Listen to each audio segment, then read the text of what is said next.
In today's video, I'm going to share with you the documents you need to complete your financial due diligence on a multifamily property. So I'm Juan Pablo, JP, Multifamily Done For You, founder, CEO. Let's jump into it. So the acronym I like to use today is TREL, T-R-E-L, T-R-E-L. Let's start with the T. The first document or documents you will need from the seller to perform your financial due diligence. And by the way, financial due diligence is basically taking a look at the numbers, the financials, right? Analyzing them from top to bottom to make sure that this multifamily property that you're about to purchase is a sound investment financially, okay? So the first letter is the tax returns from the seller. You might be thinking, what would a seller ask to provide as tax returns? We don't need the full tax returns. Typically, there's a section in real estate investors' tax returns that is called the Schedule E. E is a network. And on the Schedule E's for the particular property that you're about to purchase, that you're performing due diligence on, right? It lists all the income and the expenses that the seller reported to the IRS, okay? And so this is important because you want to make sure that the numbers that the seller reports to the IRS is congruent with the same numbers that the seller provided you about this property on the listing. And if you happen to see any discrepancies, then that leaves the door open for conversation, right? For explanations from the seller and potentially negotiations as well. So we always like to see the seller's tax return, more specifically, Schedule E for the subject property that we're performing due diligence on. All right, and again, sometimes they might feel uncomfortable with it, but it is something that we like to look into, right?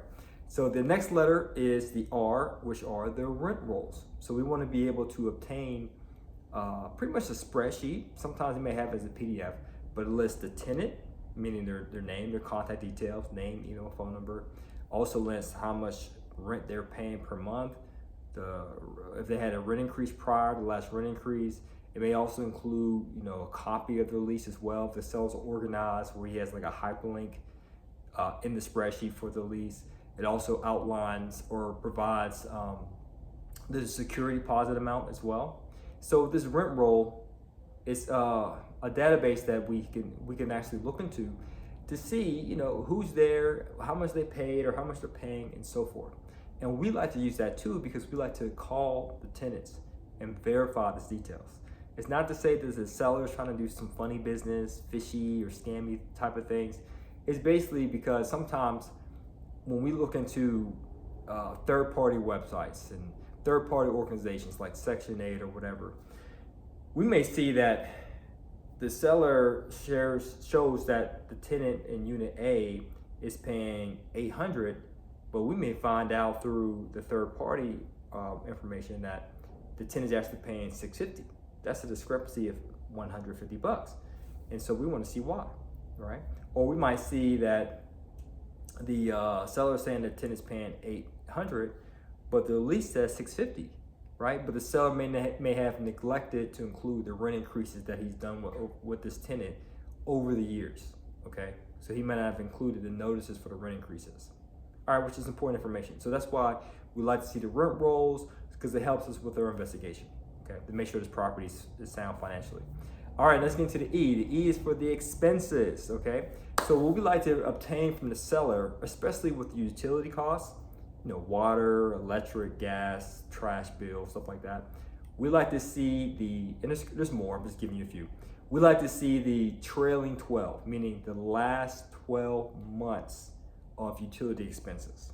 Now, sometimes the seller may not have this. Like, you ask me, what's your electric bill for this place you live at now for the past 12 months? I may not have it, readily available. However, I could log online and print out those statements if need be. Okay, so you want to share that with the seller that, hey, we want to see the last 12 months of all the operating costs. Okay, and the last one is, as I hinted to this a little bit earlier, the L, the leases, right? You want to make sure you get leases for all the units. Okay, and you want to compare those leases, as I mentioned, to any rent increase notifications and to see what other organizations are paying. What's the market rent?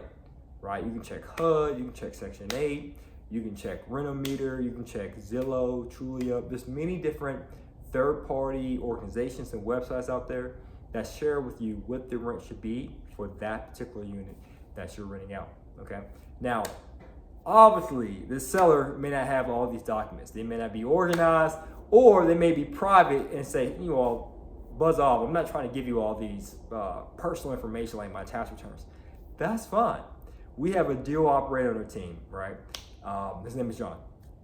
And his motto is, okay, independent of what document the seller does or does not provide, he's going to do the financial due diligence anyway.